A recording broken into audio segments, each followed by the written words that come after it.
Ladies and gentlemen, esteemed fans of the written word and devotees of the dismal science, I stand before you today to delve into the pages of a book that's as punchy as it is poignant, Arguing with Zombies: Economics, Politics, and the Fight for a Better Future, by the one and only Nobel laureate and op-ed gladiator, Paul Krugman.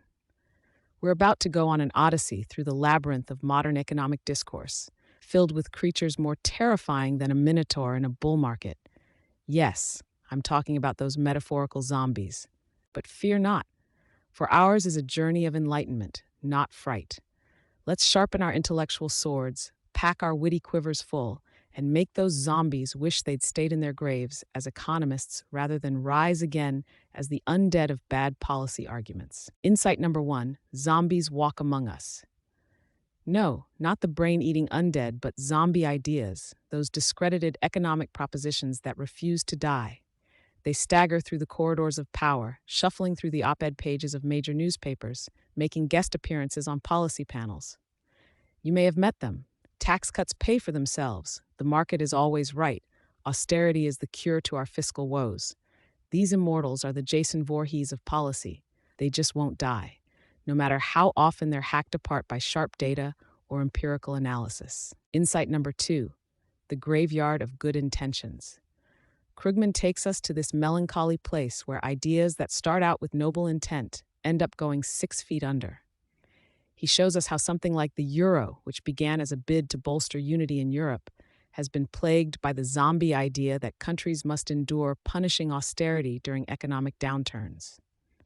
The soil here is rife with the remains of growth potential and social stability, all eaten away by the undead logic that fiscal self-flagellation is the path to prosperity.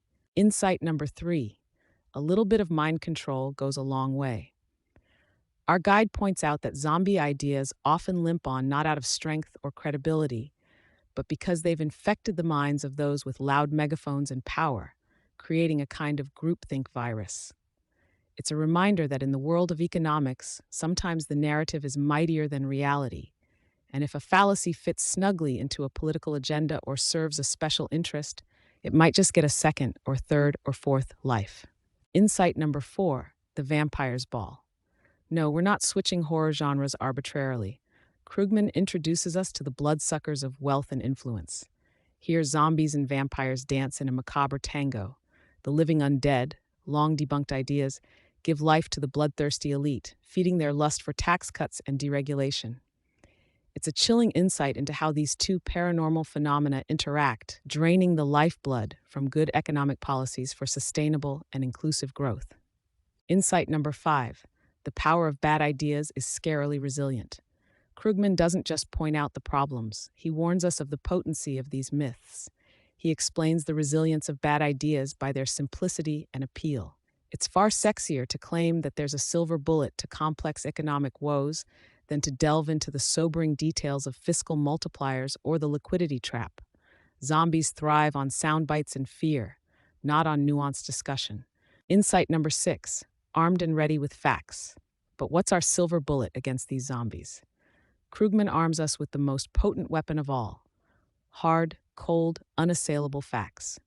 He demonstrates time and again how equipping oneself with data and historic precedents is the key to felling these ghouls.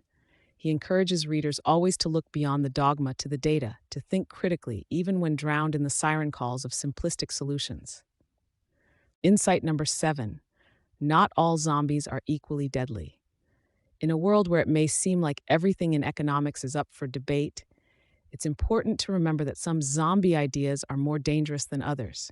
Krugman identifies those that pose the greatest threat to our collective future, such as climate change denial and healthcare reforms that strip coverage. The stakes, he reminds us, are not just economic but existential. Insight number eight: the Dickensian aspect. Through Krugman's eyes, the world of economic policy debate resembles a Charles Dickens novel. There are the Scrooges who hoard their wealth and maintain a stranglehold on policy, the Bob Cratchits who represent the common working man, and the Tiny Tims whose futures are most precarious. By highlighting this human tapestry, Krugman brings a much-needed human element to what can often seem like a clinical discussion. Insight number nine: the pen is mightier than the sword, but it's not almighty. Krugman himself is a testament to the power of the pen, reaching millions through his New York Times column. Yet he acknowledges that while persuasive writing can sway some, it's no match for the entrenched interests and cognitive biases that keep zombies shuffling. The pen can slow the horde, but it takes concerted action by the informed to truly turn the tide. Insight number 10: the future is not yet written. In a rallying cry to all readers, Krugman asserts that although we're surrounded by these undead ideas, we also hold the power to vanquish them once and for all. It's through education, civic engagement, and the tireless advocacy of a better, more fact-based future that we can lay these zombies to rest in the annals of history where they belong. So there you have it, fellow travelers. Our expedition through Arguing with Zombies has led us through the dark alleys of misinformation and the shadowy realms of influence, but it's also shown us the promise of a dawn where reason and evidence reign.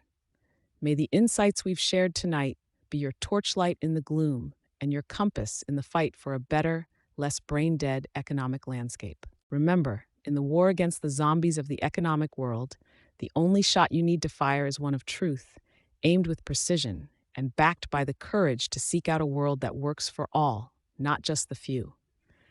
Take your newfound knowledge and go forth to challenge the undead, being the change you want to see in the economic discourse. Keep your arguments sharp, your facts accurate, and your spirit unyielding. Thank you, and may your quest for a zombie-free intellectual utopia be as thrilling as it is noble.